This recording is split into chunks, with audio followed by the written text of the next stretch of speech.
Good afternoon, everyone, and welcome to today's professional development seminar entitled Screencasting and Video Editing in Camtasia.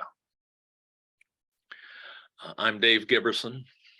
I know most of you all, an old instructional design coordinator who's come back to do a little consulting and help out with these professional development sessions over the last few years. Camtasia is one of the best instructional video and audio creation and editing tools available today. It's been around since about 2002, and I use it almost every day still. And I've been using it continuously since 2002. I've used every version of the software that's come out since then. And I've been teaching the use of this software for almost that long. But even I don't think I know everything about Camtasia. So please, if you have questions, I'll do my best to answer them. If I can't answer them right off the bat, I'll go back to school and find out what the answer is and get back to you. But please don't hesitate to ask. So, what is Camtasia? That'd be a good start. First off, the name. I have no idea where the name came from. And I have friends at the company who create this software, who have been offering it for 20 years now. And I've never been able to get them to tell me what the name means. I have no idea. It is started off and remains the classic screencasting tool. The company, TechSmith, that writes Camtasia, practically created the technique of screencasting, at least the capability to screencast readily, to record your computer screen in full motion along with voiceover so that you can explain what you're doing on the computer screen. It's a simple idea, but it's a technique that can be used to explain, to instruct, to simplify, to teach in any subject and almost any concept. It makes imparting complex concepts and procedures to your students so much easier than any other way you can try to do that. And Camtasia was one of the first screencasting tools and is the only one of the early ones that's still around and that's been continuously improved and updated for all this time. It also contains or offers as a part of its suite of tools, the best general purpose semi-professional video editor I know. It is not quite as powerful as some video editing suites like Adobe Premiere Pro or Final Cut Pro on the Mac, but it will do 90+% of what those programs will do. And the learning curve for Camtasia is so much flatter, so much easier. Camtasia is a very easy to use program and a very easy one to learn to use. And those two properties are supposed to be mutually exclusive. If something's easy to learn, it's usually hard or limited to use. And if something is efficient and easy to use when you need to be productive, it's usually quite hard to learn. Not so with Camtasia. And it was one of the first pieces of software I think I've ever seen that I could say that about. But the video editor in Camtasia is the thing that makes it worthwhile, quite frankly. There are lots of ways to record screencasts these days, many of them free. but it's the editor part of Camtasia that makes it worth it. Because unfortunately, to those of us here at the San Diego Community College District, it is not free. It is at some districts. It's bought. Site licenses are purchased. Never been able to get that done here. I've tried for 15 years. But it is, given the power of the program, a pretty reasonable cost to educators. Not so much if you're not associated with an educational institution, but the educational discount on it is pretty seriously major. And you can get it in minutes from techsmith.com. That's the website for the company that creates it. And if you just go to products and select Camtasia, best all-in-one. Video? Don't need somebody else's video playing here. It is the best screen recorder and video editor out there. That is of moderate cost, actually very inexpensive as these things go, and reasonable to learn to use without a major investment of time and effort. You can download it for free just by clicking on this button here, and you'll get a free trial that will last for 30 days. And it's, with one exception, it's a fully functional free trial. That is, none of the features of Camtasia are disabled. You can see its entire capability.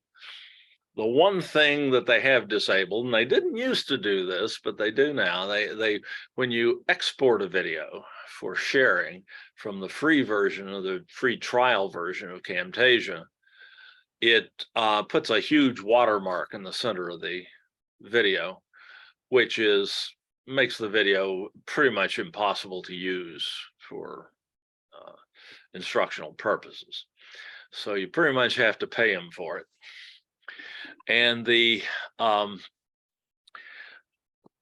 cost is not minuscule.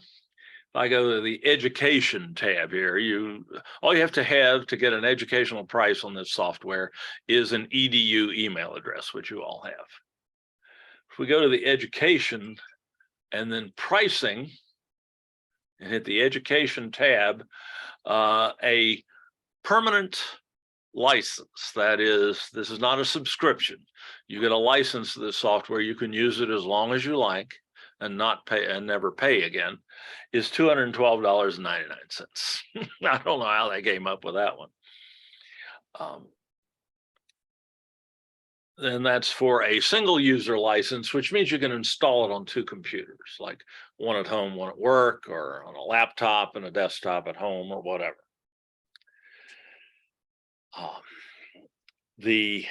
And you get a year of maintenance, though I've never needed maintenance on Camtasia.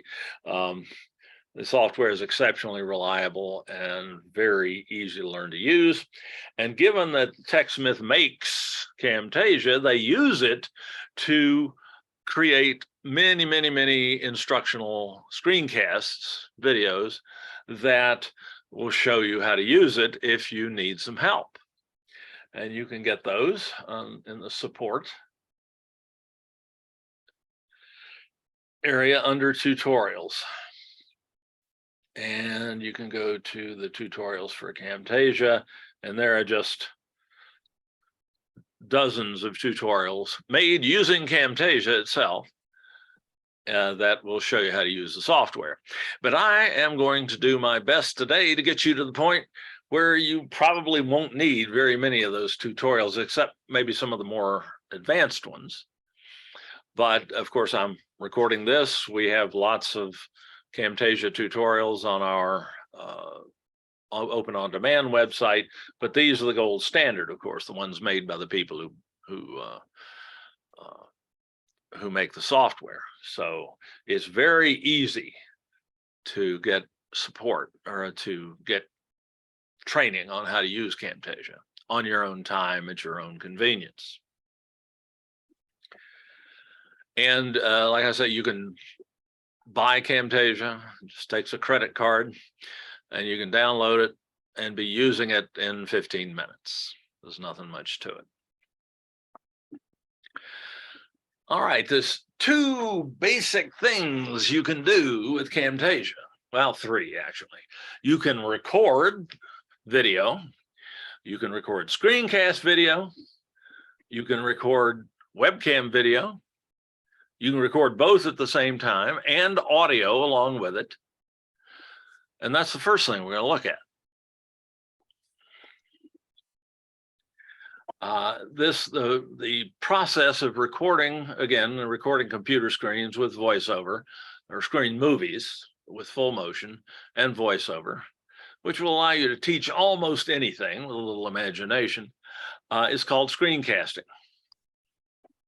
And Camtasia is the best screencasting tool out there.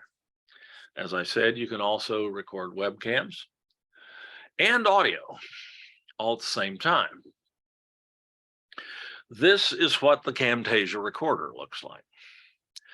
To see how to get to this, let me go ahead and bring up Camtasia on my computer here.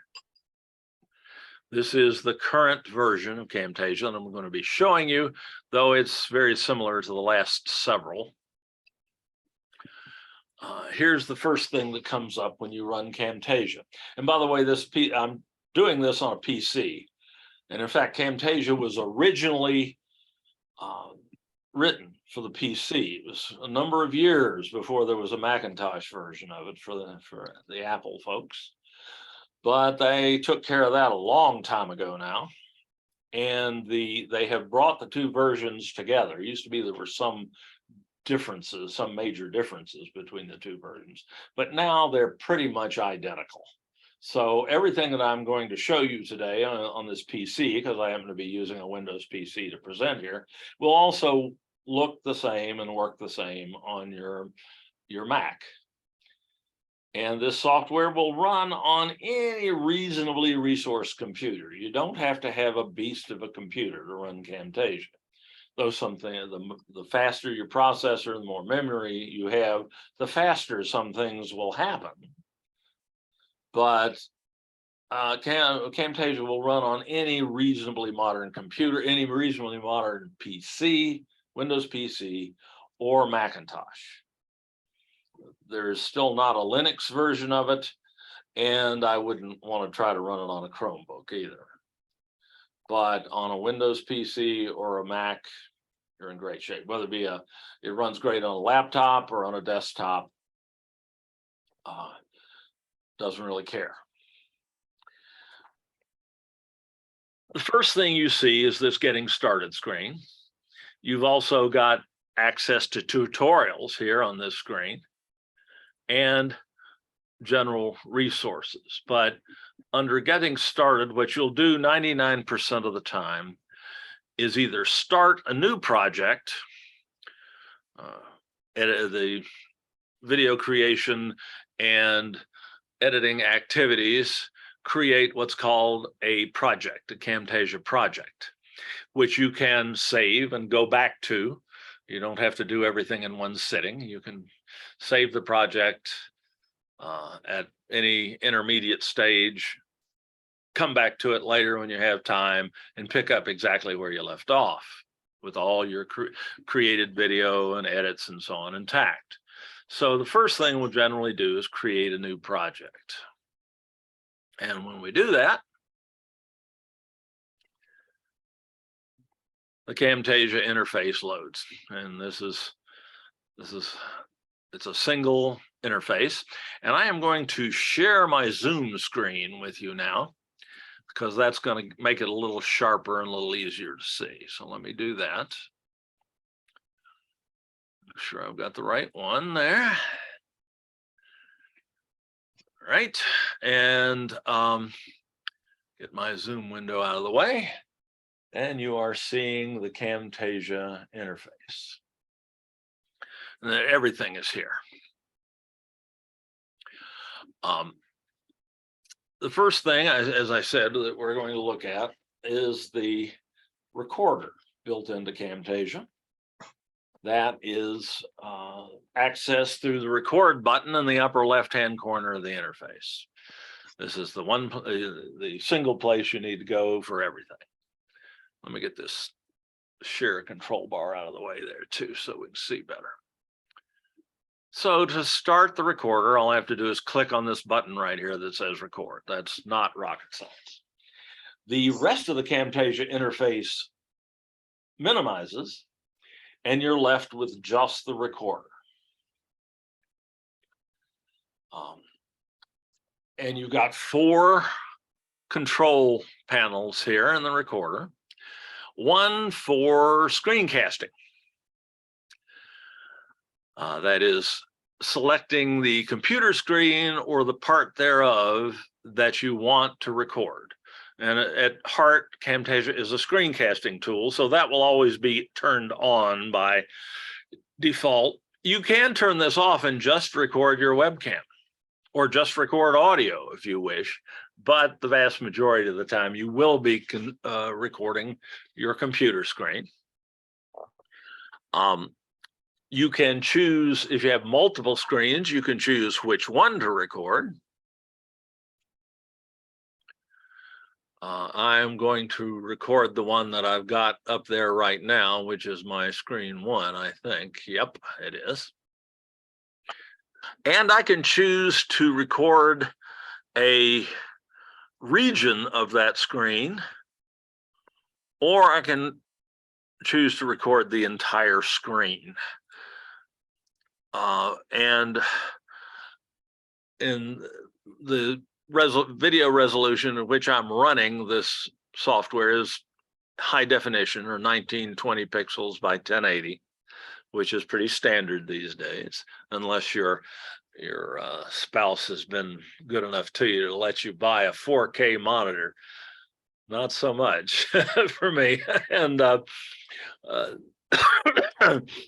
if you click the widescreen option here for the resolution that you're actually running at, you will be recording the entire screen.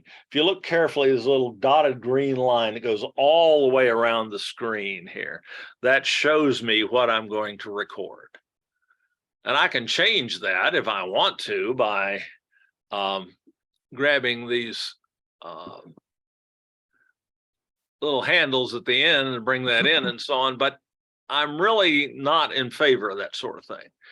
I've been screencasting for a long time, and not everybody agrees with anybody, but it is a lot easier for me when I'm creating content to know that I'm recording everything that I can see on a particular monitor that I'm recording from, and that something is not going to end up outside the recording area that I've selected on that monitor.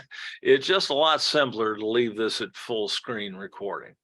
And that will be the default when it first comes up. I had recorded a region of the screen, I guess the last time I used this, and it remembered that.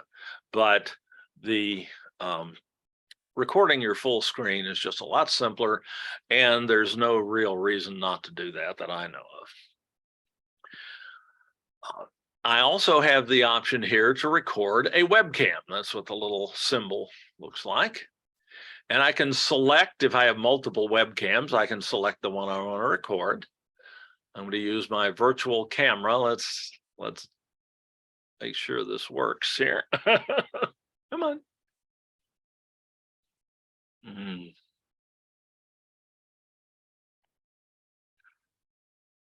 It can get a little, there we go. Can get a little determined there.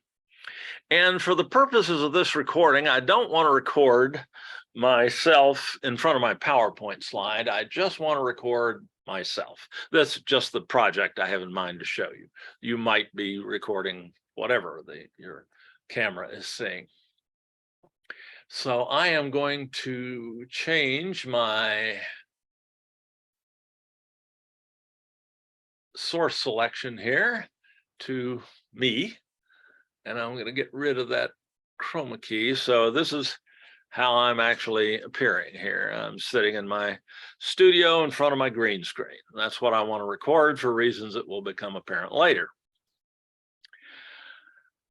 in the vast majority of cases, when you're creating a screencast, you're also going to want to record audio, specifically your voice in most cases.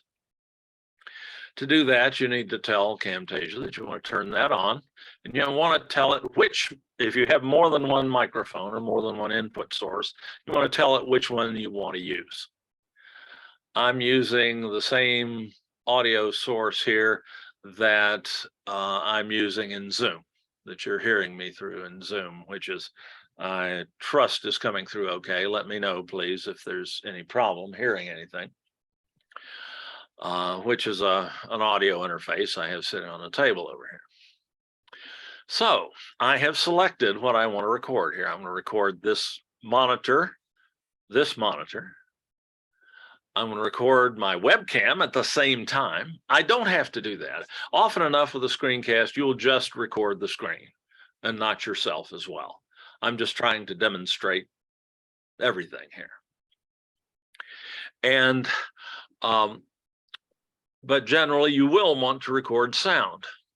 You have here a little sensitivity slider, which will ensure that your audio signal is strong enough to be reasonably clear without an unacceptable amount of background noise, but at the same time won't be so intense as to overwhelm the recorder software and introduce distortion. I'm seeing green here and maybe an occasional bit of yellow. I don't want to see red. As you'll get if I slap my hands together there, you see, I don't want to see that red. I'm not going to produce sounds that loud during the recording, so I don't have to worry about it. This is about good. You want, when you're speaking normally, you want that bar going up to about halfway here, maybe a little past sometimes, but never seeing any red. And I can set that by moving this sensitivity slider back and forth. I've got this one maxed out, so that seems to be about right. Okay, so I know what I'm going to do. I'm going to record whatever comes up on this screen in front of me. I'm also going to record myself, my webcam image, and my voice. So what should we do? Okay, great. All dressed up. We need somewhere to go. What kind of content might we create? Well, you can create all sorts of content with Camtasia. You can you can bring up your PowerPoint slides and narrate them and record that. You can pull up a student submission in Canvas and talk to the student while you're marking up the Canvas, the homework submission in Canvas, and then share that video with the student. You can bring up websites and lecture about the content that you find there, and use those as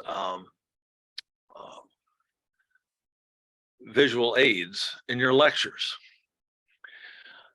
What I want to do here today, though, is the thing that Camtasia was originally envisioned for, which is a software tutorial, showing someone how to use a particular piece of software or how to do some particular activity in a particular piece of software. And the one I'm going to choose is Canvas, since we pretty much all use Canvas. So I'm going to, on this screen here, I'm going to bring up my Canvas learning management system.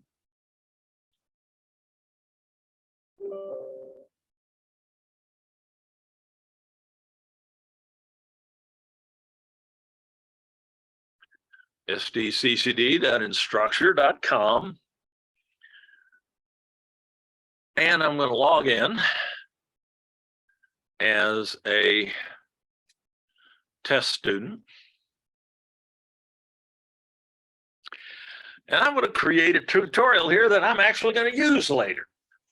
This is something I've been meaning to do for this particular topic. Is something I've been meaning to do as a software tutorial for some time. for particular note. Well, it's good. This topic will be good for both students and faculty.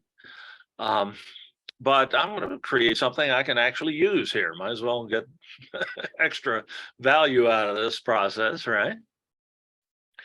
I'm going to just start from my Canvas dashboard here. So typically, before you start recording, you're going to bring up whatever piece of software or PowerPoint presentation or whatever you're going to record from your screen. Bring that up on the screen before you hit record. And then your viewers don't have to watch you bringing up the software, and saves you a little time. And the rule of thumb with instructional screencasts is you keep them as short as you possibly can, and still get accomplished what you mean to accomplish with that instructional video. The shorter it is, the better. By the time the video has gotten to 7 minutes, most of the people who started watching it have quit. So if we can keep this well under 7 minutes, we're going to be very happy about that. That's up to me, I guess. And you generally want to plan this in advance. You want to at least have an outline. I have one sitting on the desk beside me here, so that you don't forget what you meant to do. We'll see how well I do with that. Whether it's necessary to write out a script and things like that is kind of questionable in my view, but at least know what you intend to accomplish and make sure that you remember what that was. All right, so I've got my concept here. I've got everything selected in the recorder. The system is hearing me. It's seeing me on the webcam, and it knows which screen I want to record. Notice this is a live simulacrum of that screen, so it's difficult for me to record the wrong screen by mistake. Not impossible, I might add, but difficult. I have managed that.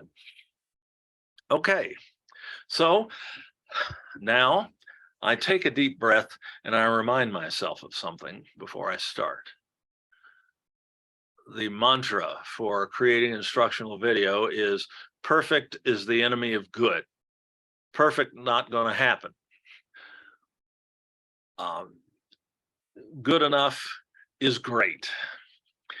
And if you keep that in mind as you're going through and you stumble a little bit, which I almost certainly will, deliberately or otherwise, just keep going.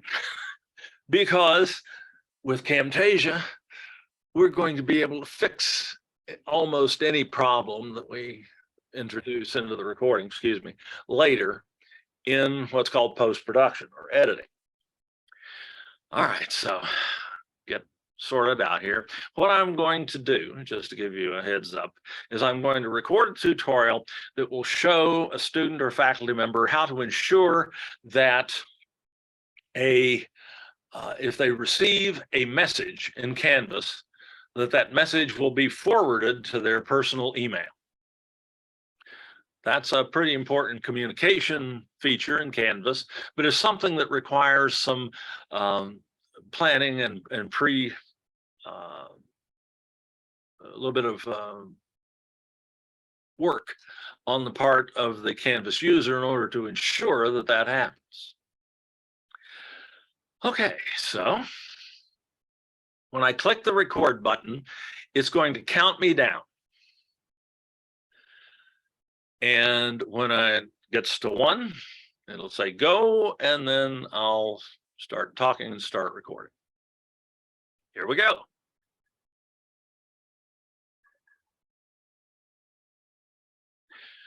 Ensuring that Canvas messages that you receive in your Canvas inbox tool are forwarded to your personal email account.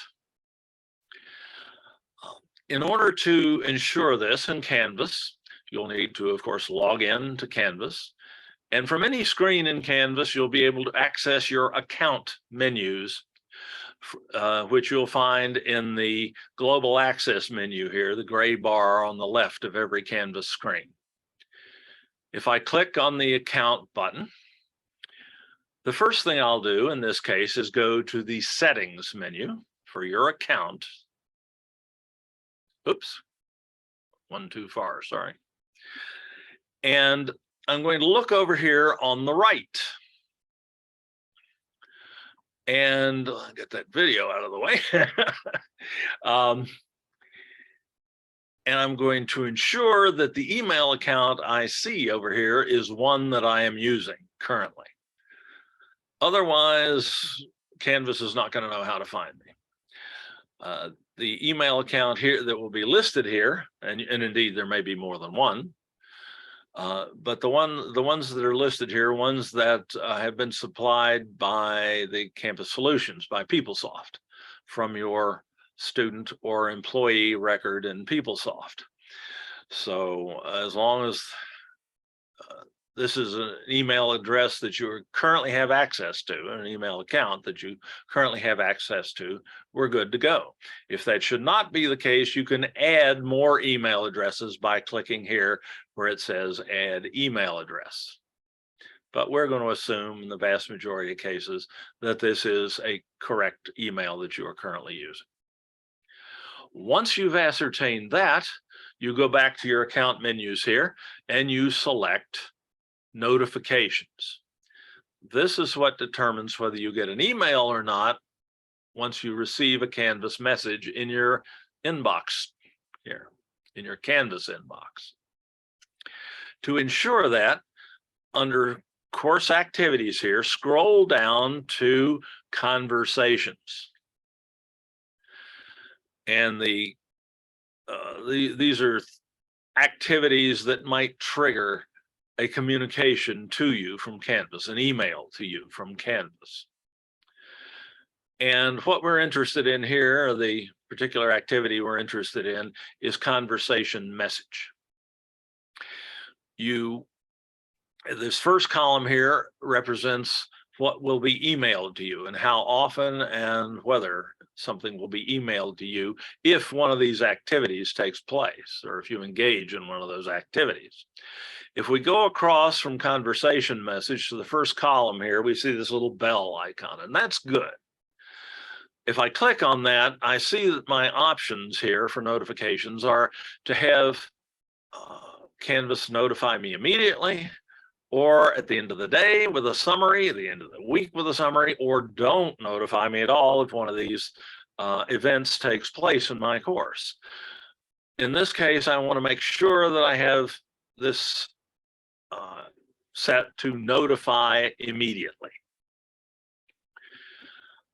Just coincidentally over here, we also have a second column called push notification.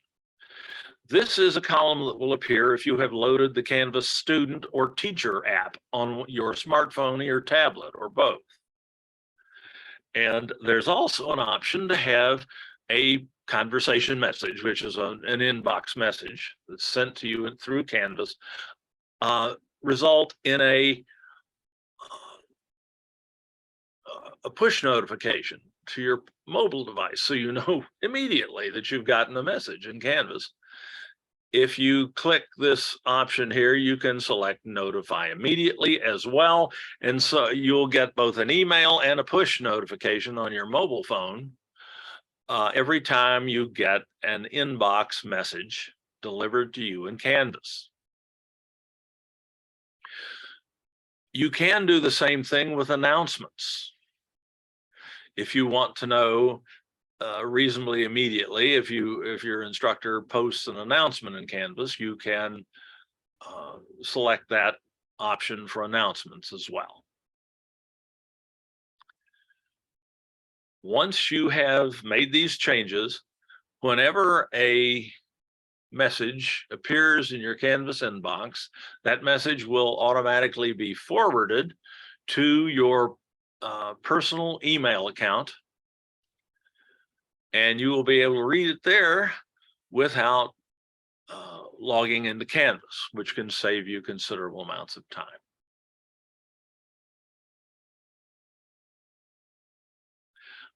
Okay, I'm done. Now, and you can't see it, but I've got a little control bar here that is keeping track of how long I've recorded. It's 5 minutes and 39 seconds right now. It's also showing me that everything's still recording, but there's a stop button, a big square on that controller. I'm sorry I can't show you that because that doesn't get transmitted in Zoom. But I just hit stop on that. I could have also just hit the F10 key on the keyboard to do the same thing and save myself having to reach over for that tool. And boom, I have created a screencast just by doing stuff on the screen and talking about it. And there was almost no technology intervention there. I will mention that you can pause the recording. The pause key in Camtasia is F9. And you can pause the recording at any time by just pushing the F9 key on the PC keyboard anyway. And that will stop the recording for a second. You can catch your breath, center your chi, remember what you were going to say next, and then hit F9 again to start up again. So you can pause, stop, start, stop multiple times during a recording if you need to take a break or if you just need to figure out where you were. If you're recording, say, a PowerPoint presentation, you may want to stop at the end of each slide and then bring up the next slide and look at it before you start talking again. You can do that. In a recording this short, it wasn't necessary, though I could have done that. But not only is the recording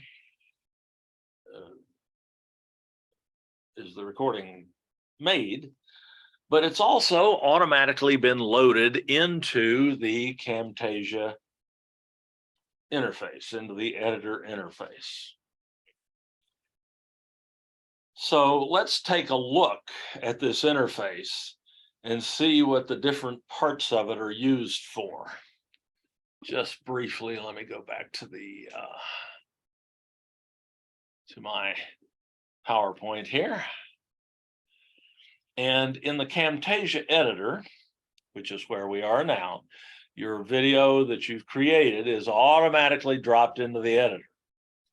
You don't necessarily have to make any editing changes, but you're given the opportunity to do so every time you create a video on Camtasia. In Camtasia, we can edit either video recorded in Camtasia, as we just did, or we can import video clips that were created using some other tool. You can import almost just about any sort of digital video that you create with a camera or with any other tool or another software tool. You can import those videos into Camtasia and edit them into a finished product or project in Camtasia. Camtasia will accept video of almost any sort of digital video. You can also edit audio, which we'll demonstrate. And now we're at the point where we want to look at the Camtasia interface. And here is what the interface looks like. But let's just, oh, you're not seeing that. Why are you not seeing that? Because I'm still sharing my screen. Silly me. Sorry. Okay. So that's what I've been talking about. The Camtasia editor allows you to edit either video recorded in Camtasia or imported video. You can edit audio, you can edit and we have an interface that will allow us to do all that. And this is what that interface looks like. But let's take a look at that interface live here. I'm going to go back to sharing my screen. I'm going to bring up the Camtasia interface and I'm going to share that screen.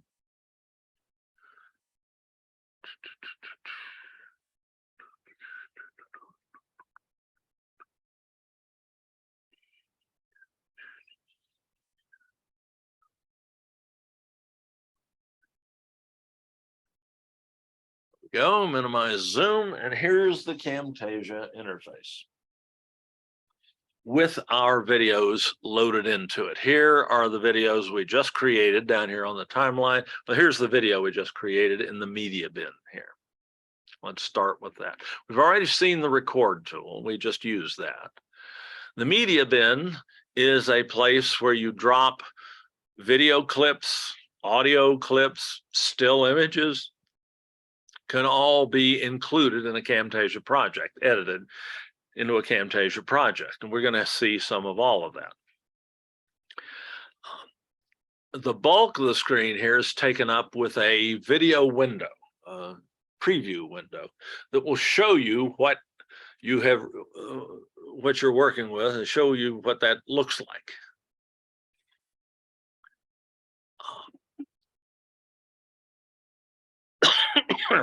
We can play through the video we just recorded by using the playback controls here. Here's a play button, big play button. Ensuring that and let me make sure I've got sound shared. There we go. Canvas messages that you receive in your Canvas inbox tool. There's my little webcam video down there, and here's my screen video here. I can move through this video quickly if I want to take a quick look to see if it, make sure that everything apparently recorded and that everything looks okay.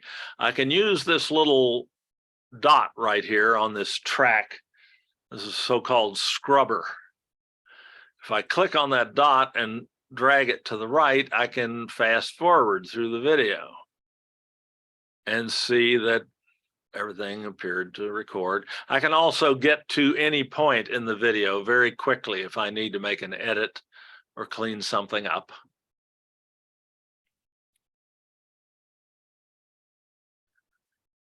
And I can also do the same thing a little bit more with a little bit more fine control using this thing right here, this little vertical line with a little head that's a pentagon with two little ears, a little square on the right that's red called the out point, and the square on the left that's green called the in point. I just think of them as ears. And I can click on the head of that item and move back and forth in the video the same way. And I can see exactly where I am in the video because my video is now laid out on the timeline here at the bottom of the screen, which is the heart of any video editor. This is where you, how you know where you are in the video, and it's from here that you make changes, edits to the video. The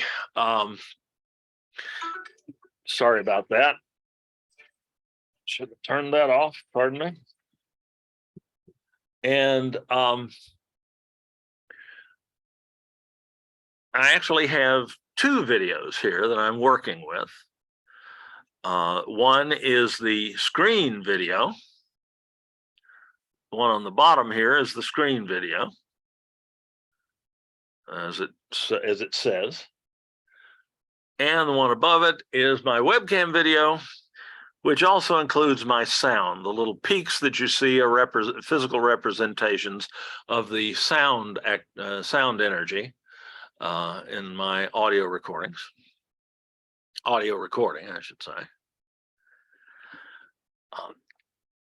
Each of the two videos is laid out on a track in the timeline.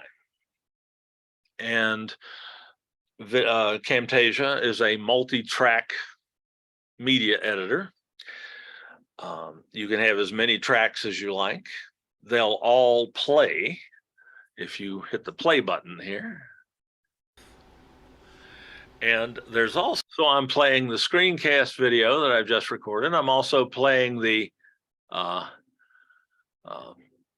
webcam video, and I'm playing the audio. And just to make things a little easier for you, the audio and the webcam video are displayed on the same track, but they don't have to be. I can separate the audio and the webcam video if I like. But here I've got two videos playing at the same time. When I hit this play option to have and they're in sync, of course, because I recorded them at the same time. The webcam video is on the track that's above the screencast video. So the webcam video appears on top of the screencast video, which is how these multi-track recorders work. Whatever appears on the highest track is what you see. Or you will see that for sure. What appears under what's listed underneath that may be covered up by the video that's above it in a higher track. So you got to keep that in mind when you're doing what we're doing here, just by more or less automatic or doing automatically, because we recorded both the webcam video and the screencast video at the same time, is we're doing what's called compositing. Camtasia's editor is a compositing editor. That is, it will allow you to combine videos and play them at the same time on the screen. And there'll be situations in complex projects where you have several videos stacked up on different tracks, all playing at the same time. It's pretty cool. Here we just have the webcam video, which is on track 2. And we have the screen video, which is on track 1. And the webcam video overlaying the screencasting video.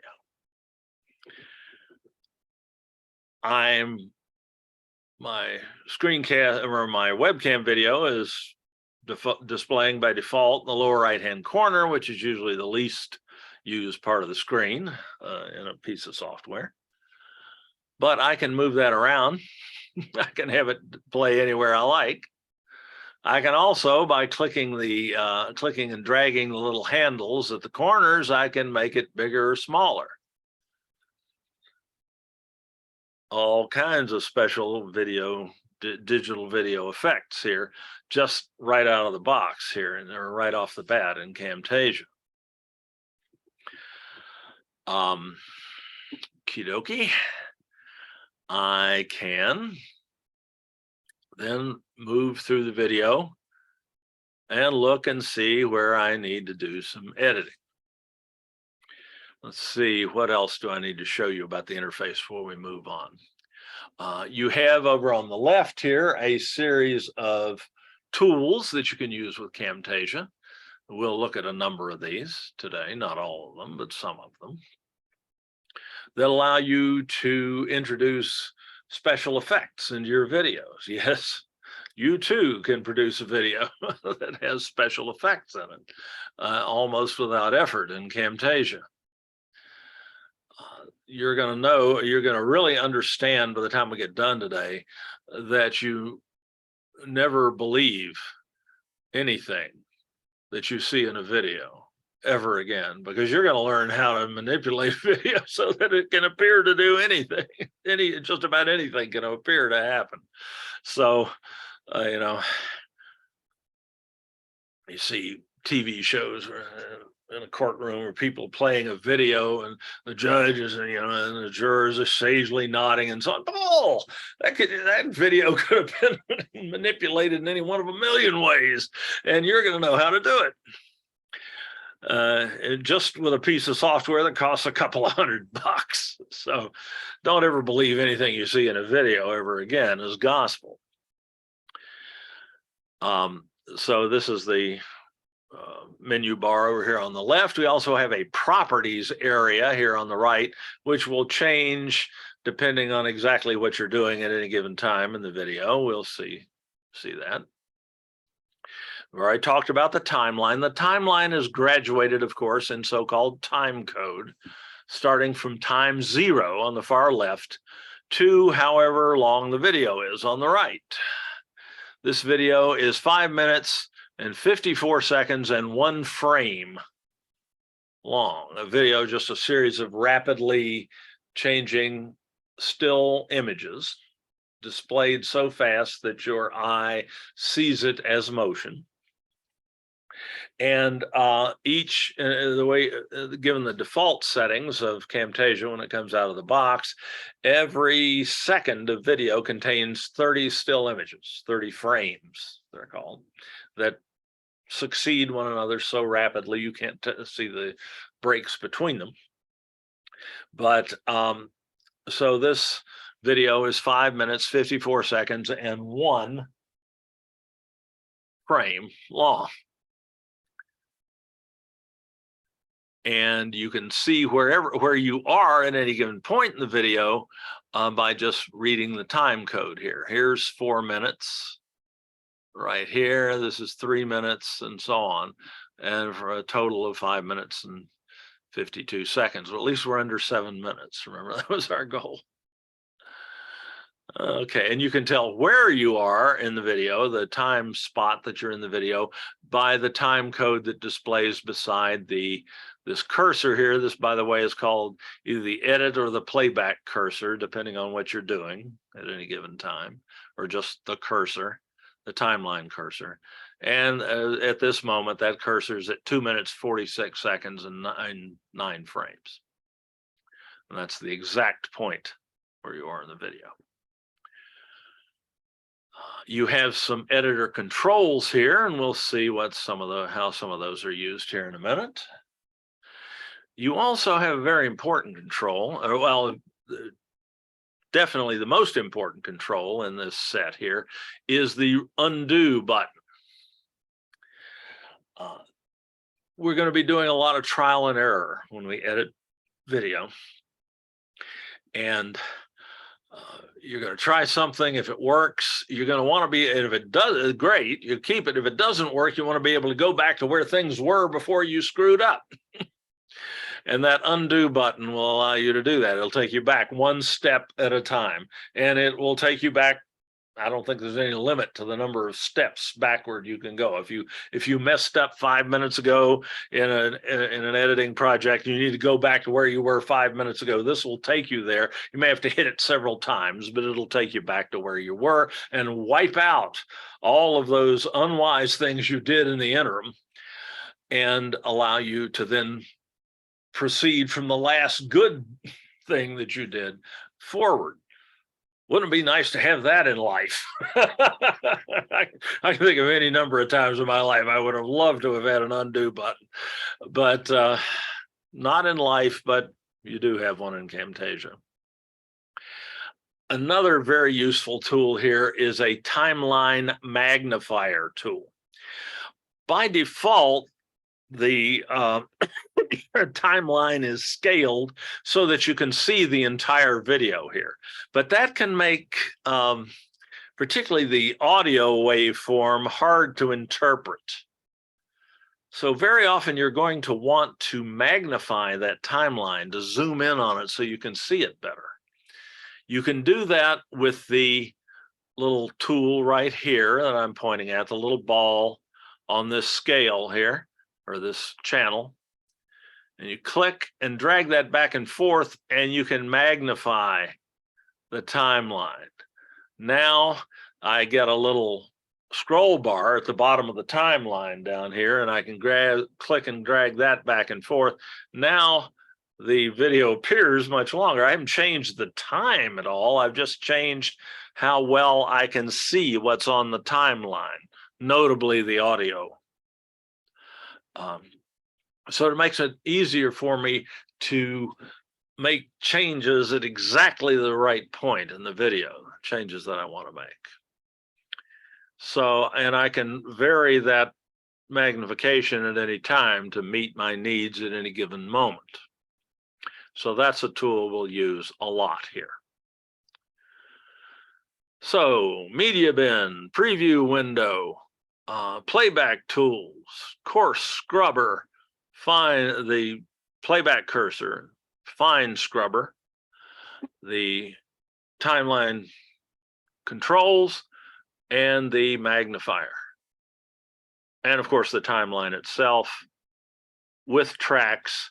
Tracks can contain video, audio, still images, or combinations of the above. And each track is basically equivalent to any of the others, except that the higher the track is, the more likely you are to see what's on it at a given point in the video. All right, let's see, did I leave anything out in my spiel there? No. All right, let's just briefly, let me stop my share and go back to my PowerPoint slide. Dave? Yes, go for it. How do you lower the audio?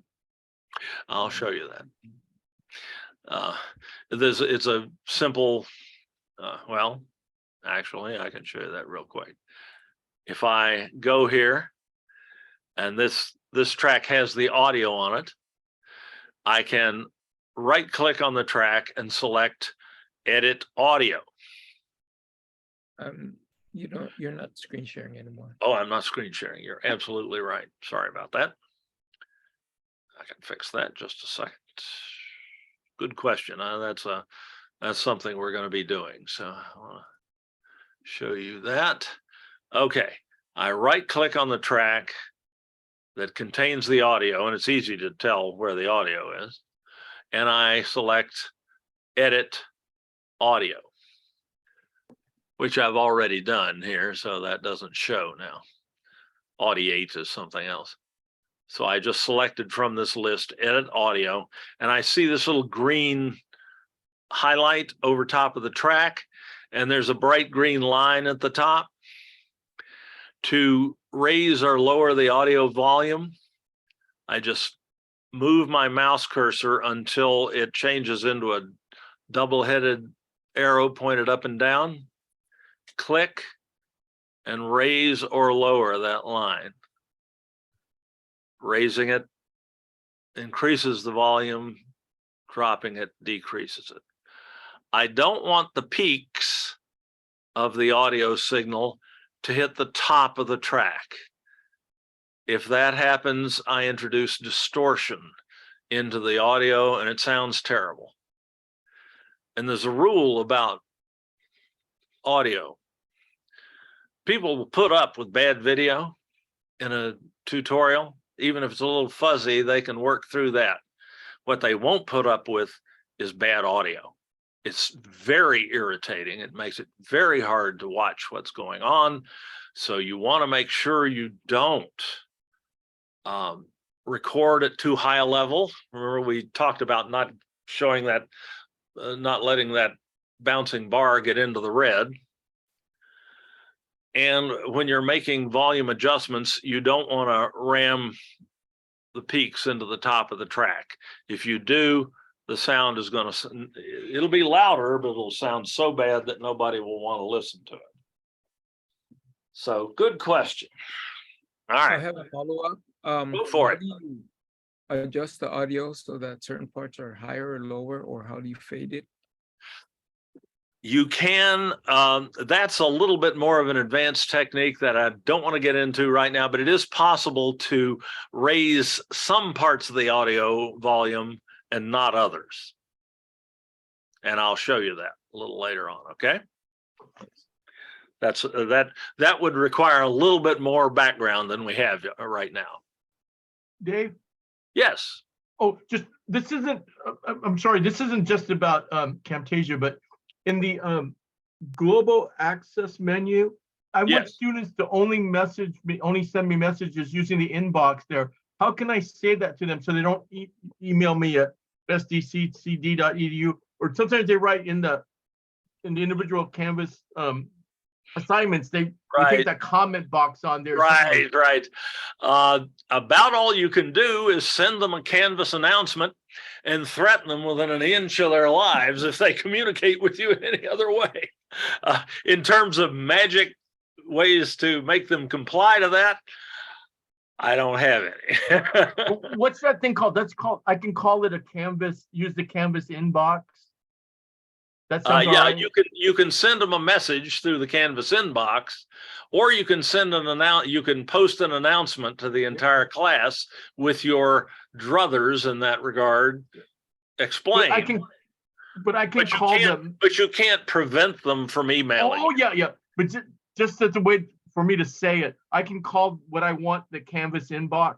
Right. Okay. That's how it's labeled in the global access menu. And that's also called Canvas messaging, which is the subject of our tutorial here. And if they want to get it in their personal inbox, this video will show them how to do that. Yeah. Okay. Okay. Thank you. Thank you. My pleasure. Okay. So let me kill that share for just a second and bring my, I'm back to there. All right, and move forward. Editing basics. Here's what I'm about to show you how to do in the next section of the presentation. First off, we're going to understand that the editing changes that we make to the video are so-called non-destructive edits. They do not change anything in the original video file that you used, that you either created in Camtasia or that you imported from another source. The only thing they do is tell Camtasia whether to make changes in how that video is going to look when it's exported from Camtasia. But we're not changing the original raw video. So if we do something we don't like and we want to go back later and try again, that original raw video will be unchanged. The original video file will be unaffected, undestroyed. So this is what we're doing is called non-destructive editing.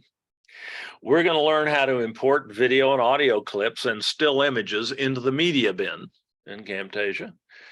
We'll learn how to lay those out on the timeline to make a multi-part video with different sections, different clips combined together to make a video that tells a story. That's the whole point of video editing or editing in the movies, is to ensure that you get a consistent and understandable, coherent story out of the individual video clips and sound clips that you recorded during the process of creating the video. There will inevitably be parts of that video that you don't want to appear in the final product. We're going to learn how to get rid of those through a process called trimming. We're also going to learn how to insert video into a project that wasn't there to start with.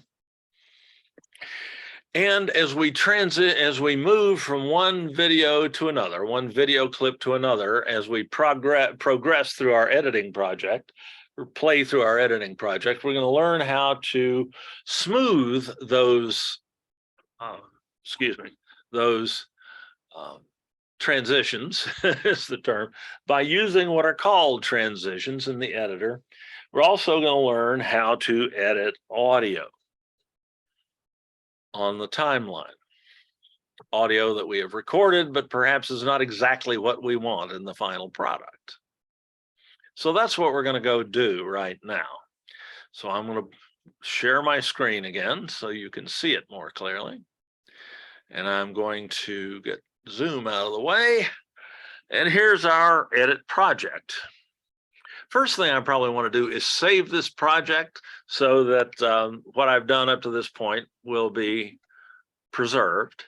If the power goes off or something like that, I can save the project by going to the File menu in the upper left-hand corner and selecting Save As. And when you install Camtasia on your computer, there's a folder created on your hard drive called Camtasia. That's a good place to put all this stuff so you know where to look for it. And what shall we call this project? I'm going to call it Camtasia.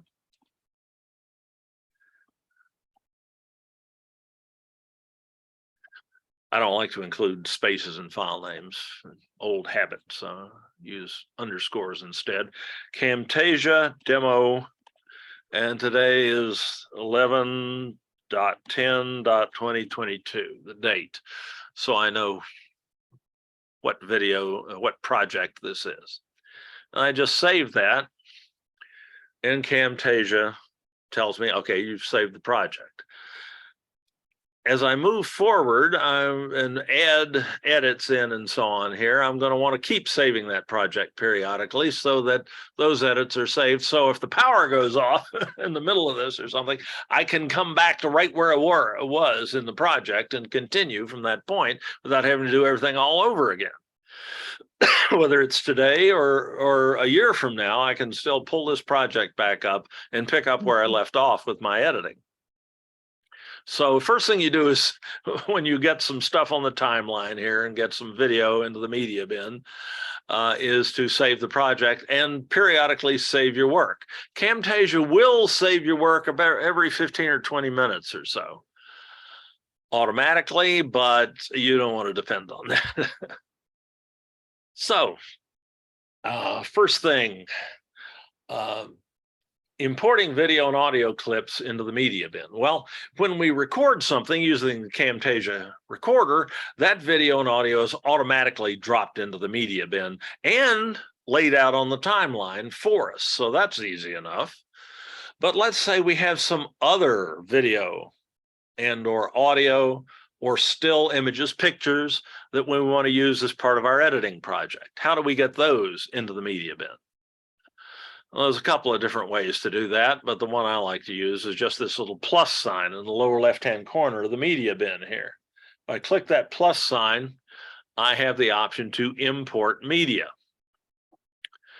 And I happen to have created a folder on my hard drive where I have some other media files that I'm going to use in this project. Here's a video. Here's another video. I can tell by the MP4 extensions that those are videos. Here's a still image, and actually two still images. So I want all of those.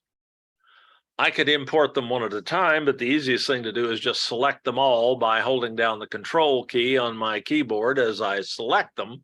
So I can select all four of them and then just click open and wait a second and boom, they're in my media bin. That's all there is to importing video, audio, still images into your media bin. And Camtasia even organizes them for you. These are videos that I'm going to use, that I'm going to add, that I'm going to insert into my project here. These are still images that I'm going to use. I have those appear on the screen at times. Yes. Dave, so you selected everything from your own file, yes? Right. I had these files already created in preparation for this program, this project today. I would like to, if I had an unlimited amount of time, I'd show you how I created each one of them. But that's a little beyond the scope of this particular session, and we don't have time for all that. So these are things I already had created that I just imported into my media bin. I, in fact, created some of these in Camtasia. Others I created, this one I created in PowerPoint. And this one, I can't remember how I created that one. It's an image I Dave, so you have a file, like a folder on your desktop, and you open it, and you want to take this video and import it into Camtasia, yes? That's right. You just select what you want to import and click open. Oh, okay. And you start the process with this plus sign here in the lower left-hand corner of the media bin. And then select import media. Quick question: if you have a media and it's in an external hard drive and it's not connected to your computer when you're editing, then you don't see it in the no, you'd have to, if you wanted to use a video clip that was stored on an external hard drive, you'd have to plug that hard drive into your computer before you start the editing project or at some point during that, and then you just navigate to that hard drive using your file manager here. This is File Explorer in Windows. Here I've got an external drive. I've got tons of video on that. So I could pull videos from this hard drive into Camtasia if I so desired. Though generally you're better off when you're editing video and having everything that you're working with on your main hard drive, because the editor is going to need to access those videos in very efficiently and very rapidly. So it's generally better to copy the video onto your local hard drive before you start your editing. Dave, where did you go to find these files? I just clicked the plus sign here in the media bin and selected import media. And that brings up my file manager, the Finder on the Mac or the File Explorer on Windows. And then I just navigated to that in the usual way, using, you know, I had to find it, find what drive it was on, what folder it was in. This one's in my Documents folder under Camtasia in a folder called Camtasia Seminar Content. So when you click on this plus sign, so it shows the option that you want to import. It shows you, it opens up your file manager. When you click import media, it opens up your file manager, and then you have to remember where you put that stuff on your hard drive, okay. Which is not always the easiest part of the editing project, that's for sure. So you want to try to keep those files together, particularly when you need to access them quickly in a demonstration or something. That's why I had those all queued up and so on, ready to go. So I've imported video and still images into the media bin. I've already got my clips laid out on my two main video clips, which are represented by this one rectangle right here on the timeline. And we're going to add these others as we go along. Before I add these in to my editing project, however, I'm going to clean up what I already have. Very often there'll be a little bit of extra video at the beginning and the end of the clips on your timeline that you don't want to use. Let's try that. I can play from any point on the video just by moving my, scrubbing all the way to the left if I want to be at the very beginning of the video, or I can move my edit cursor all the way to the left by clicking and dragging it. Can always move back and forth on the timeline using the scrubber, or I'm sorry, not the scrubber, the scroll bar here. But here I am at the very beginning of the video. And let's play a little bit of this. And you do a lot of playing and thinking, is that what I really want? What if I do this? What if I do that? So ensuring that okay, there's a little bit of dead air there. Right? Maybe I don't want my students are notoriously impatient. I don't want them to have to be patient for me, wait for me to start. So maybe I want to start about right here. I can see where I start talking here, right?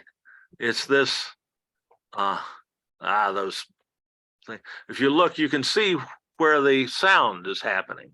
And there's some dead silence at the beginning. Maybe I don't want quite that much dead silence. Maybe I want the video to start playing with maybe that much silence at the beginning. So how can I get rid of the first part of that video? Well, and of course, I also want to get rid of any screen video that goes with that. How do I get rid of that? The easiest way to do that is to use this little what's called the end point, or the little green ear on the left.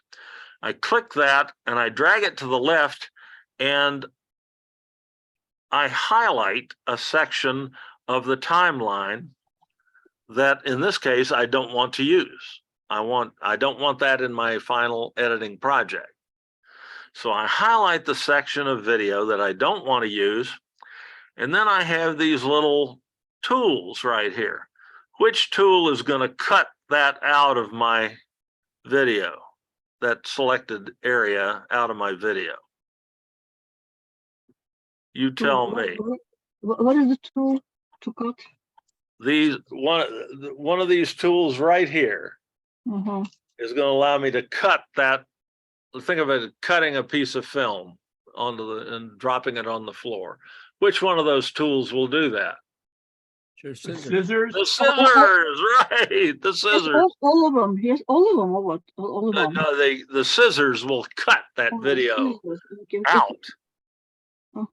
So if I click that, boom, that moved everything to the left earlier in time. And now, ensuring I start speaking a lot faster. That's called trimming. Think of it as cutting a piece of film and cutting the beginning off of a piece of movie film. Same general idea. The other place where you're likely to want to cut video is at the end. I think I did a little explaining toward the end of this that I don't want in my final product. Let's see. I can, here I am almost at the end of the video. I've moved my edit cursor over just by clicking on the timeline here. And let's play that and see what I've got.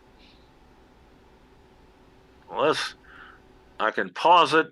That's a lot of time there. Maybe I need to go back a little further. There's a lot of trial and error.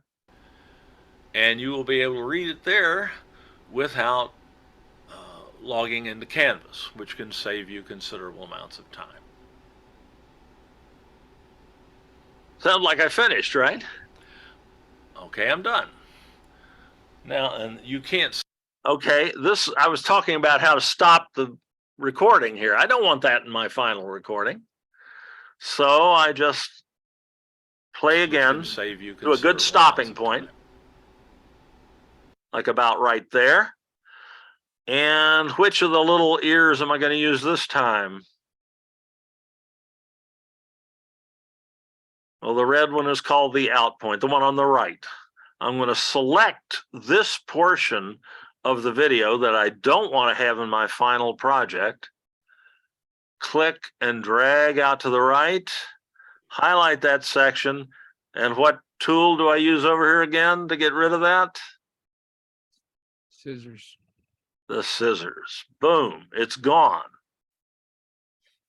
Without logging into Canvas, which can save you considerable amounts of time. Can you show again, Dave, please? Oh, yes. Sure. If I want to go back to how things were before, I use the undo tool, the left arrow here. All right, there I was. I'll maybe go back one more. Oops, went too far back. Well, that's no problem. Let's see. I'll redo the last time. There we go. And now, here I am at the end of the video. Read it there without logging into Canvas, which can save you considerable amounts of time. And that's where I wanted the video, that's where I want the tutorial to end. The rest of this stuff I don't need. So to highlight that so I can get rid of it, I use the little out point, the little red square on the side of the edit cursor. Click on that, hold my mouse button down and drag out to the right until I highlight that portion of the video that I don't want to keep, or that I don't want appearing in my final project. And then I hit the scissors tool and I chop it off. Now remember, I didn't actually chop that out of my original recording. I've just told Camtasia not to use it anymore. And if I change my mind, I can undo and trim again. I'm not limited to trimming at the ends of the video. Let's say in the middle of the video, you say something that you really didn't mean to say. And then you back up and you start over again and so on. You just want to take a piece out of the middle of the video.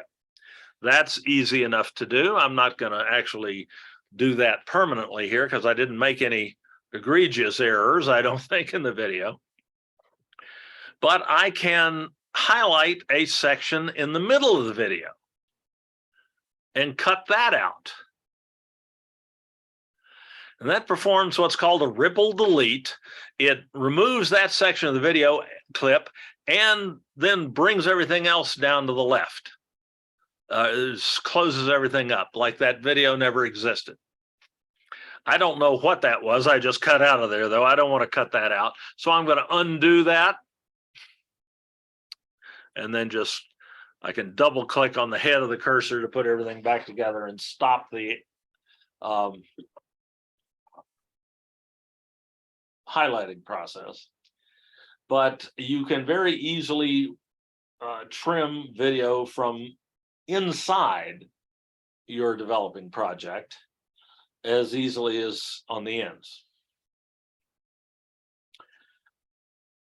All right, what if I've got a tutorial here that I could just export right now and use. But let's say I want to dress it up a little bit. Camtasia has so many neat capabilities and effects that I want to show you that I'm gonna juice this up a little bit. And to do that, I'm going to need to insert some of these still images and video clips that I have up here in my media bin into my project and put those on the timeline. So the question becomes, how do I do that? Well, first, of course, I got to know what I want to do. So the first thing I'm going to do is I am going to insert a so-called title slide. Just something that introduces the concept of the video. And I want that to play, or I want that to be visible before I start talking. Yet if I go back to the beginning here and put my playback cursor at the very beginning of the video, where am I going to put it? There's no room for it. Well, I need to insert this slide before these two videos here on the timeline. So I've got to make some room for it. Really easy to do. The only critical thing here is that I make sure that I move everything together. Because if I move one of these tracks relative to the other, I'll destroy the synchronization between the audio and what's happening on the screen and my lips in the webcam video and so on. So I got to make sure that I move these two video clips together. To do that, I select them both by clicking on them. And if I want to select both of them on a PC, I hold down the Control key and click the second one. And then they're both outlined in gold, which tells me they're both selected. On a Mac, I'd use the Command button on the keyboard to do that. And now I can click on either one of these tracks and I can point at either one of them with my mouse cursor and hold the mouse button down and then drag it out to the right. And look at that. Now I've got a place to put my slide. So this is called an insert edit. I'm inserting something new that I didn't record in the original video. So I'm going to click and drag that slide, and still images can be placed on the timeline just as easily as video. So I'm just going to drag that image down and put it and drop it on the timeline. Click, drag, and drop. And I can put it on either of these tracks, actually. It doesn't really matter. But I'll just put it on the lowest one to keep things set. Now I can select these tracks again, these clips again, both of them, and drag them over.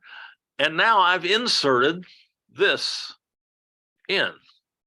One little issue I've got is that here, my video takes up the entire output or the entire preview window. But if I go over here to where I'm displaying the slide's not quite filling that space. I could just live with that, Or I can, notice I have handles at the corners of the slide.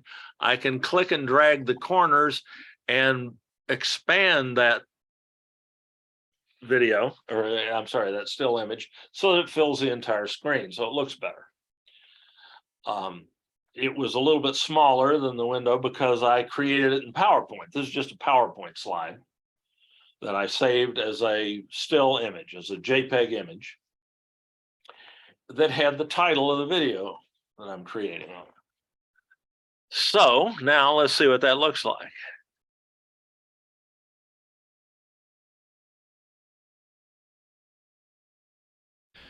Ensuring that Canvas, we've added something to our video. That might have been a little long for my viewers to have to watch that slide. I can make this slide display longer or for longer or shorter times just by mousing over the end of the slide or the clip, representing the still image, and click and drag, and I can shorten it or lengthen it to any extent. I'm going to shorten it a little bit and then drag this over again. So now it doesn't display quite as long, but long enough. Ensuring, okay. Well, maybe not. Maybe I'm not done. Maybe I'd like to give a little personal introduction to this. With me on camera talking about the nature of the project. I can highlight the 2 clips that I already have on that I recorded and make some room here. And this is a little intro video that I made. I can click and drag that down onto the timeline. Now I can't change the length of this video willy-nilly. There is a way to shorten it or lengthen it a little bit, but generally you don't want to do that when somebody's speaking. So I'm pretty much stuck with the video that length, but I can now highlight these 2 clips, the original clips, and somehow they got bumped up a track. That doesn't really matter, but I'll drag them over. And now let's see what we've got as our video project expands. Brought to you by Online Learning Pathways at the San Diego Community College District. This tutorial will show you how to avoid missing important messages sent to you through your Canvas message inbox. Ensuring that video's getting more complicated all the time, yet it's really simple to do this. This seems a little dull. No sound, just watching that slide. Maybe I could do a little better than that. I have, that comes with Camtasia, I have a library of things like music tracks. If I select that, I've got several different music tracks that I can choose. I'm just going to, I can play those and see which one I like. I'm just going to take Technicolor Dreams, what the heck. And to put that music track on the timeline, all I have to do is click and hold and drag it down. I just made a new track because I need a separate track for that audio right now. It doesn't matter where the audio track is in the stack, it'll still play. But that's a lot more audio than I want. I just want audio to play while the slide is on the screen. That's what I want. So how can I make that happen? Well, it'll be a little easier if I if I zoom out on my timeline a little bit so I can see everything. That's too much. I can't really tell what's going on there. Okay. And with an audio track, an audio clip, I can just click and drag the end of the clip in and make it shorter, and it'll just cut off the part that I don't choose to use. That happens automatically. You can't do that with a video, but you can do it with just an audio clip. So I'm just going to keep doing that until I have matched the audio clip to the slide here in terms of length of play.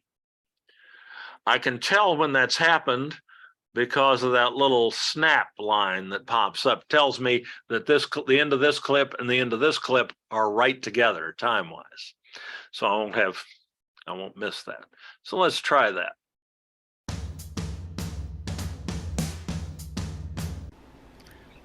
Okay.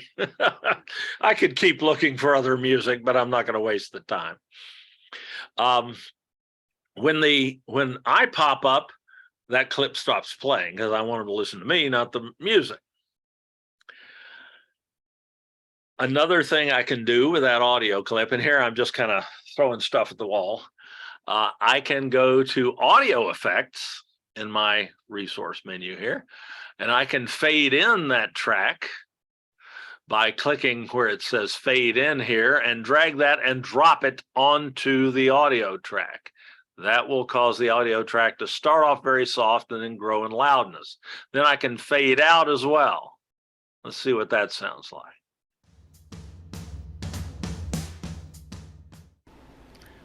Okay, so that a little more laudable interest there. So that's how I can add background music to any clip or the entire video if I want to. I could have a background track that went the entire length of the video. All right, brought to you by Online Learning. If I decide that I want audio to be a little louder or softer, I can right click on the track. If I don't see this that green overlay here, I can right click on the track and select edit audio. Well, just right clicking. Since I selected audio once, it's remembered that. So it's got those. So if I click on the track and select it, I see this green overlay, which is an audio volume control. And I can click and drag this bright line up or down and increase or decrease the audio of the track if it's not what I want, if I want a little bit. And I can do that for a clip throughout the clip. If I wanted the audio to be a little louder in just one part of the clip, this question was asked earlier, there's a couple of different ways to do that, but the easiest way to do it is to just split the clip.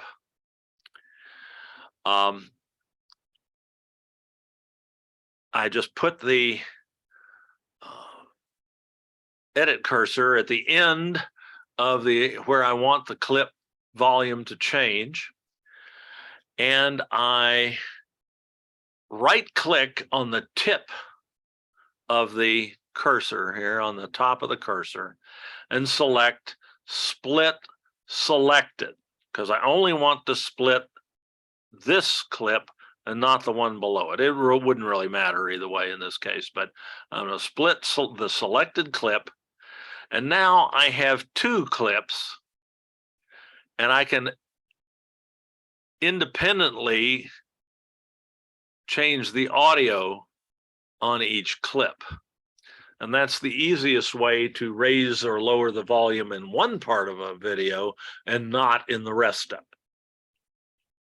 That was the question earlier on. All right, so that's how I raise or lower audio, how I can add effects like fading in, fading out. Also, let's see, did I have some? There's not really much background noise in this clip because I'm using a very tight microphone here, but I could also drop noise removal on that track and reduce the noise further. In order to ensure this, that eliminates background noise, a constant background noise, like a fan motor or an air conditioning vent or something like that that you might get. I'm going to take that out. I didn't particularly need that there. I can just undo that. But that's another option under audio effects that you can use. And there are other things as well. We can't cover every bell and whistle in Camtasia today. The last thing I might do here is notice when I go from one video canvas to another, message inbox. Ensuring that sudden abrupt transition from one clip to another is called a cut. And that's perfectly fine. But if you want to soften that a little bit, make it a little less abrupt, you can go to transitions, or if you just want to have some fun, you can go to transitions in the tool menu over here. And these are all different kinds of transitions that you can use. The most commonly used transition is called a fade. These are listed in alphabetical order. So here's a fade.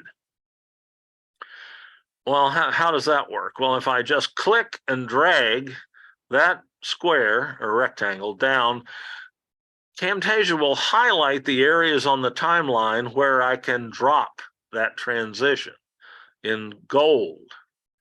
I want it to be right between these two videos. That little green area on either side of the boundary between those two clips is a fade transition. Let's see what that looks like. Through your canvas message inbox. Ensure, okay, that's a little softer, a little less abrupt. One video fades out and the other one fades in. Also called a crossfade. So I can add transitions. I can do more dramatic transitions. Let's say I want a more dramatic transition between the slide and my talking head spiel there. Let's try one of my favorites, the cube rotate. I can click that one, drop it down. You just try these at random. I can put it right between those two, the still image and the first video clip, and let's see what that looks like.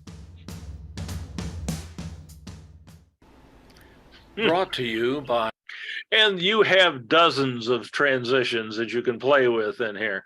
Go wild, though they can be distracting. Don't use too many of them in the same video.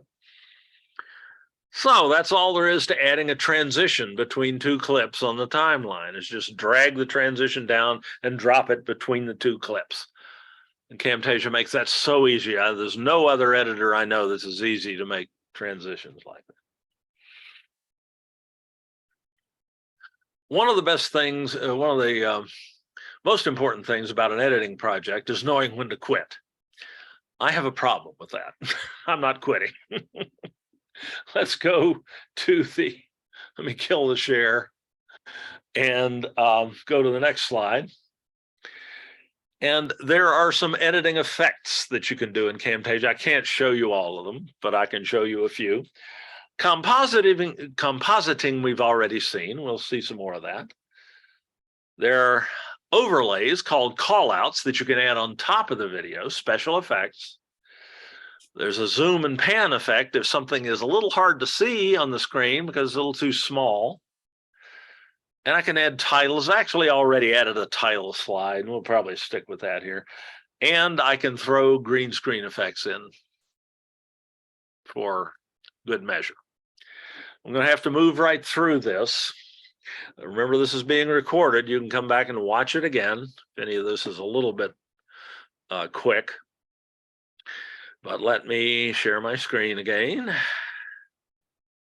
so you can see the Camtasia interface more clearly. Get rid of zoom. Okay, compositing just means playing one or more videos at the same time. As I'm playing my, here I'm playing my webcam video and the screencast video at the same time. But let's say I wanted to add some stuff to this video. There's a point where I am talking about, let me zoom in, zoom out a little bit there, where I'm talking about the fact that, you know, there's an email is being sent when you receive a Canvas. Activities here, scroll down to conversations.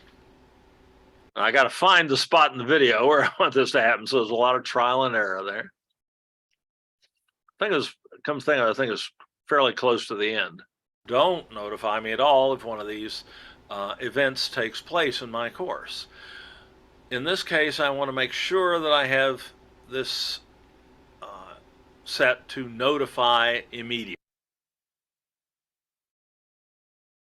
So my wife got me this weird new tool for Christmas. And at first, and there's also an option to have a conversation message, which is an inbox message that's sent to you through Canvas, result in a notify immediately as well. And so you'll get both an email and a push notification on your mobile phone every time you get an in Canvas. If you click this option here, you can select notify immediately as well. And so you'll get both an. Okay, let's say I want to prove to them that I get an email message. I have a little video here. If I go back to my media bin, which shows me looking at my email. I can add this video into my project. If I want it to appear over top of everything, I want to put it on the top track, track 3 here. So I just drag this over and put it right there. You can select notify immediately as well. And so you'll get both an email and a, wait a minute, what am I doing? Huh. Oh, shoot. I messed up that video. Oh, no, it'll work. A push notification on your mobile phone every time you get an inbox message delivered to you in Canvas. You can do the same thing with announcements. So let's move that back a little bit. A push notification to your mobile device so you know immediately that you've gotten a message in Canvas. If you click this option here, you can select notify immediately as well. And so you'll get both an email and a push notification on your mobile phone every time you get an inbox message delivered to you in Canvas. Okay. So I've added a bit of video here that displays over top of the other video and that illustrates you receiving an email message. So it kind of adds a little bit more understanding to the video and a little bit more emphasis to the fact that you're getting an email whenever you get a Canvas message. I've also, what else have I got here? Oh yeah, I've got a little still image that I can add over top. And this is an effect you've seen many times on TV. Let's say, let's magnify that a little bit. Here's a still image with our professional development logo from Online Learning Pathways. And I mentioned Online Learning Pathways at some point in this. Brought to you by Online, right there. So I can take this still image and drop it on a higher track, doesn't matter which one. And I can move that around so and make it a little bigger or smaller so that it doesn't lay over top of me. This is compositing. Brought to you by Online Learning Pathways at the San Diego Community College District. This tutorial will show you a little branding with compositing this still image over top of my talking head video. And never let anyone see you in the middle of a video with a freeze frame like that. This is how they get those crazed looks on the news feeds and so on when they want to make somebody look like a serial killer. They just freeze a frame at the point where you've got this expression on your face that's very fleeting. People would never notice it in person, but it shows up when you look at a single frame of a video. Just something to be aware of, to avoid looking like a serial killer whenever you can. I can add effects like zoom and pan. Let's say when I at some point in this video, and I can scrub to it quickly, I show you where to find your email address in the settings screen. But it's a little hard to see because it's small. What I'll do in this case is go to the settings menu for your account. Oops. This was my Zoom screen share that I didn't think to move, or my Zoom video thumbnail that I didn't think to move. Shoot. And that's part of the video, so I can't get rid of that. Darn it. One too far, sorry. And that would sit right over on the right. And I'll get that video out. There we go. All right, for starters,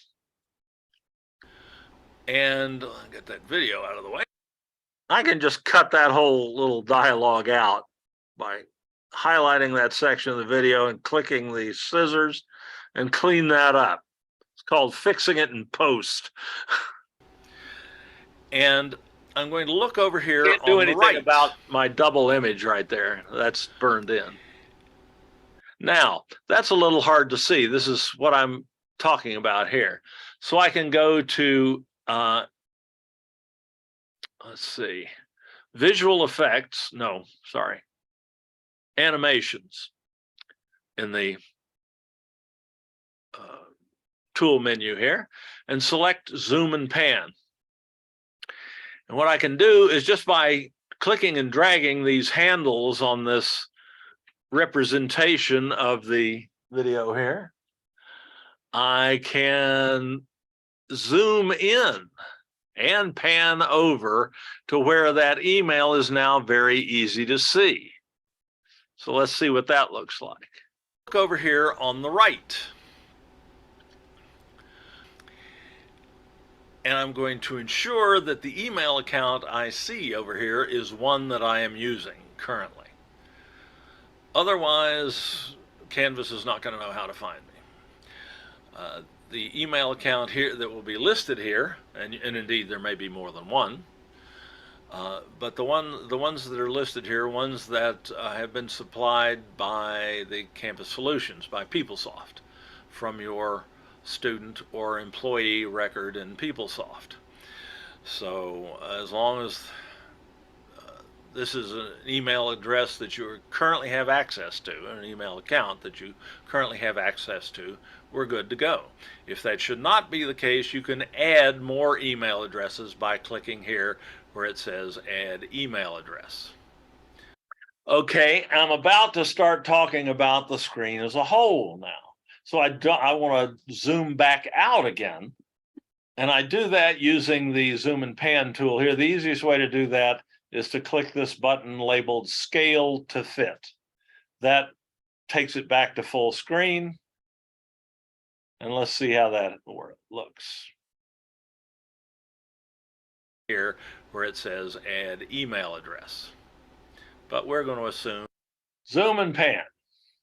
So you can zoom in and out as needed throughout, even though you didn't do that during the actual recording, you can zoom in and out to highlight portions of the screen where you're that you want to emphasize to people.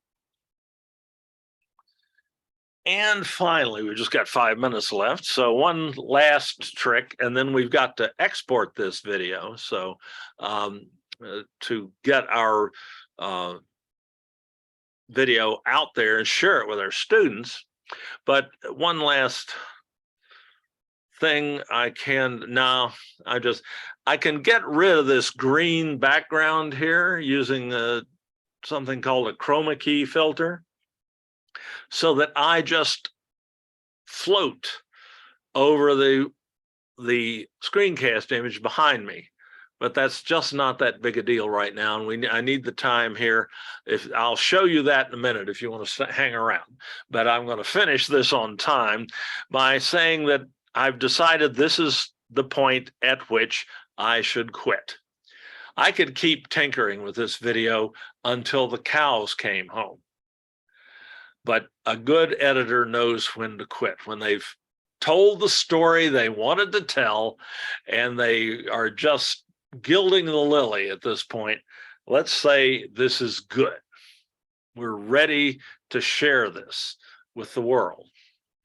To do that from Camtasia, first thing I do is I make sure that I've saved my edit project. So if something goes wrong when I'm exporting this, which has been known to happen, not very often, but has been known to happen, I want to make sure I can get right back to where I am and I don't lose any of these edits that I've spent the last 2 hours creating. Now I'm going to go to the upper right-hand corner of my Camtasia interface where it says export. And these are my options with Camtasia. These are the places I can send this video. What the export button will do is render out a new video that has all the clips that you've included and all the edits and all the transitions and the compositing, all those tricks you've done that appeared here in your preview window will appear in the final video, and they'll look even better because, well, they'll look even better. I can export this as a digital video file. And once I have that, I can then do anything I want to with it. I can use it as a starting point in a new editing project later, or I can upload it to YouTube or Canvas Studio in the usual ways and host it, put it online and share it with my students through those systems. If I just want to get it online, and that's just going to produce a video file and it's going to drop it where I tell it to on the hard drive. And I'll then be able to manually work with that file. But I like to use YouTube as a hosting service. Camtasia will allow me to send this video straight to YouTube by clicking here on YouTube, the YouTube option. If I'm already logged into my Google account, it knows who I am, and it just says, okay, what do you want to call it? I'm going to call this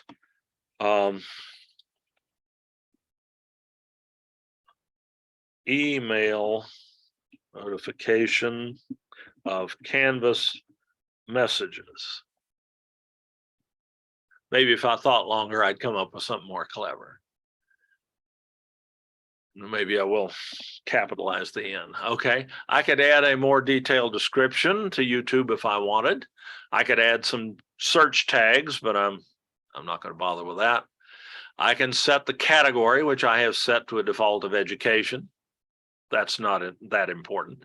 I can set the privacy of the video on YouTube. Can just anyone watch it? Or if it's public, anybody can watch it and search for it. If it's unlisted, anybody can watch it, but I have to give them the link in order for them to find it.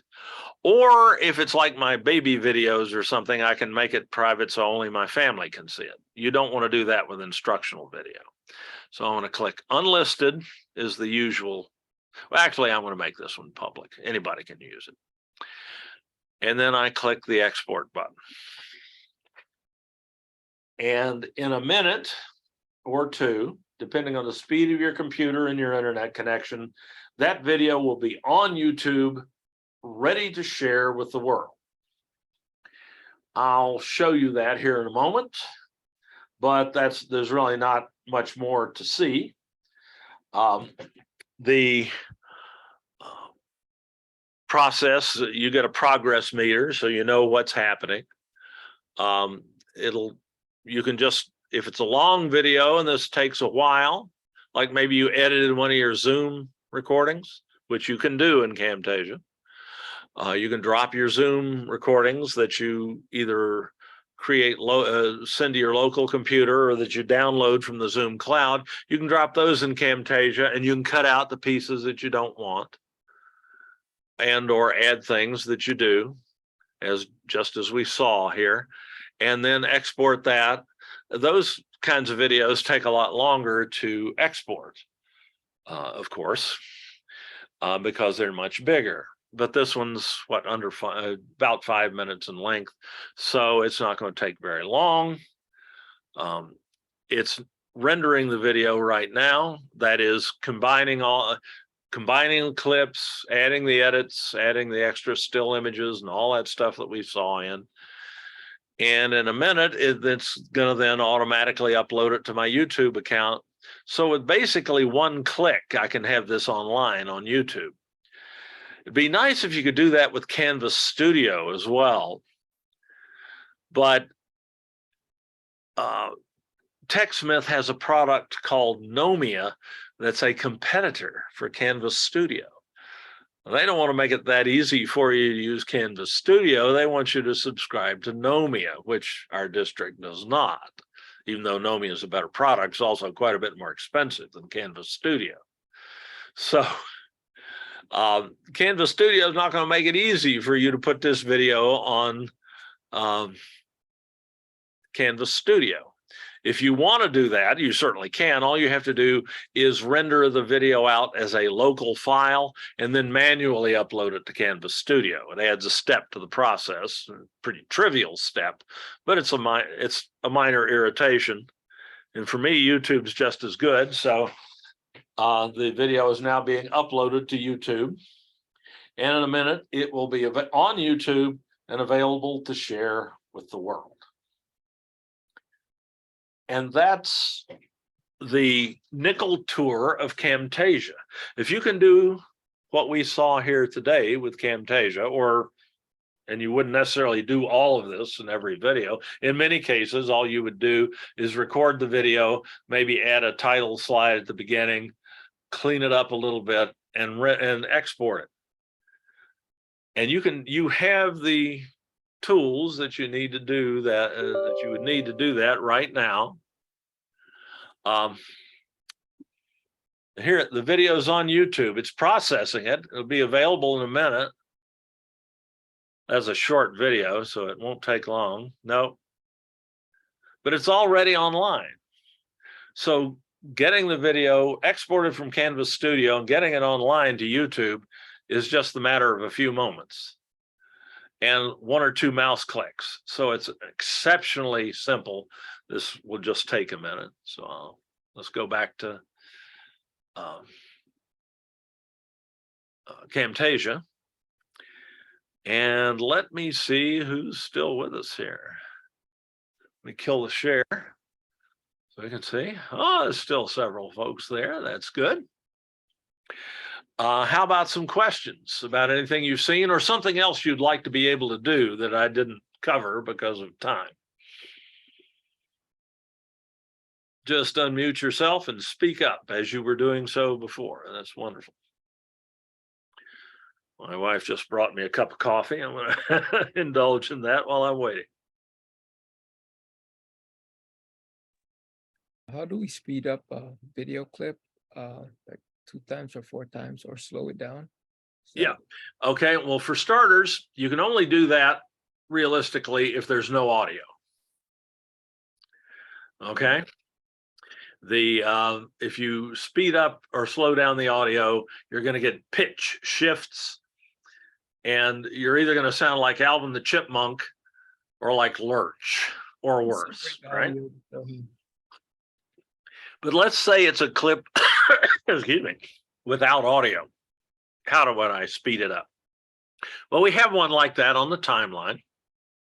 Let me get back to Camtasia here.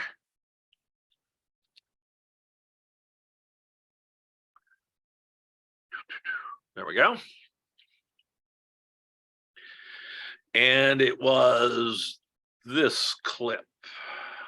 Let's see, the little clip with the email.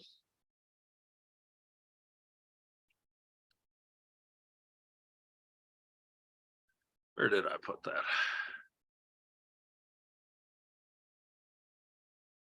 There it is, this one right here. Let's say I wanted that to play faster. I can right click or command, I can select that clip so that what I'm about to do only affects that clip. That's pretty important. Then I can right click or command click on a Mac on that, and I get a menu. And on that menu is an option to add clip speed. I select that, and I get this properties box over here that deals with clip speed. Also has an option to adjust the volume of any sound, but we don't have any sound here. I can adjust the speed in a couple of ways. I can either specify a particular duration, length of time I want the clip to take to display, to run through, or I can just use this speed factor here, 1.00x being current speed. If I want it faster, I can make that 1.5. And if I press enter, watch what happens to the clip here. See it shorten? Yep. That means it's going to take less time. I can, of course, I can use any factor here I like. Let's do 2.0. Let's cut the time in half, the speed, double the speed. Press enter. Okay, now when I play through that clip, notify immediately as well. And so you'll get both an email and a push notification on your, and that's a lot faster than it was before. That's actually better. I like that change. That's better because it was a little bit out of sync there. So I'm going to save that, and I'm going to re-render that video or reload that video on YouTube later with that change. Cool. Thanks. Did that answer your question? Yeah, thanks. I could have also spread it out by entering a factor lower than 1, like 0.5 would have made the clip twice as long, half the speed. Okay, and you can try that with a clip that's got sound on it and see what happens. Camtasia will do its best to keep the sound intelligible. It'll change in quality, but it may still be distinguishable. You just have to try it. If you're not making a huge change, you may be able to get away with it even if you have audio in the clip, but usually not. Great question. How about some more? Something you've wanted to do when you were editing and weren't able to do, or anything you want to ask. I've got all the time I need. I got my coffee now. Get a second wind.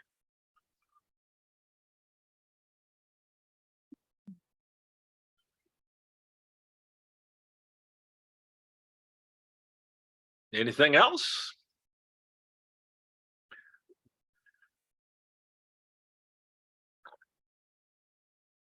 Thanks for coming, Fred. It's always great to hear from you. Yeah, thanks. I think you pretty much covered the Camtasia. Everything you wanted to know? Well, if any of you think of something later, just email me and I'll send you, I'll use Camtasia to make you a little instructional screencast that will show you how to do whatever you want to do, assuming Camtasia can do it. Yeah, I'm using iMovie as a background and comparison, so this helps a lot. Thanks. Marvelous. Bye. Okay. Let's go back and take a look at that. Let's see if that video's up online now. I just refresh the screen. There it is. Brought to you by Online Learning Pathways at the San Diego Community College District. This tutorial will show you how to avoid missing important messages sent to you through your Canvas message inbox. Ensuring that Canvas messages that you receive in your Canvas inbox. And there we go, right through to the end. There's that video. In Canvas, you can select that. So using Camtasia, you can show anyone how to do anything online. All it takes is a few minutes to do the recording, clean it up, and put it online. As you see, once you've done this a couple of times, it's just super fast, easy, reliable, and the editing that you can do is just amazing. There's far more effects than we looked at today. You can produce video that really looks professional, like something you might see on the evening news. Indeed, with Camtasia, you could cut together a news broadcast very easily. And you could do almost any of the effects that you see typically on the network evening news. And you can do it with a piece of software that costs you about $200. And that you can realistically learn to use in a day or two. I wouldn't expect that starting initially and seeing Camtasia for the first time and seeing it demonstrated over a course of 2 hours, I wouldn't expect that you'd be completely comfortable and fluent with it. But you could be using it for useful stuff in a few minutes. And you could be producing really sophisticated video edited videos in a very short period of time with a very gentle learning curve. So I hope this showed that to you. And I love to answer questions about Camtasia. As I say, I've been using it for 20 years. And I'd be happy to help out in any way I can. Just send me an email and describe what you'd like to be able to do with your video. And I will make you a tutorial in Camtasia that will show you how to do it. And probably I will add it, keeping your identity anonymous, I will add it to our collection of videos, because if you are interested in that, someone else is too. I need to capture what I just showed Fred and put that online as well. Let's see if I'm talking to anyone here. Kill my share. Shams, how are you? Do you have any other questions for me? Thank you very much. I really appreciate your presentation and your recording everything. This is fantastic. I'm going to use it in my classes for sure. Excellent. Well, let me know when I can help, okay? Definitely I will do. Thank you. Thank you. Appreciate you. Well, and thanks so much for joining me this afternoon. Thank you. Appreciate you. Thanks. All righty. Well, not hearing any further questions, I'm going to stop the recording, and I'll wish you all a pleasant afternoon.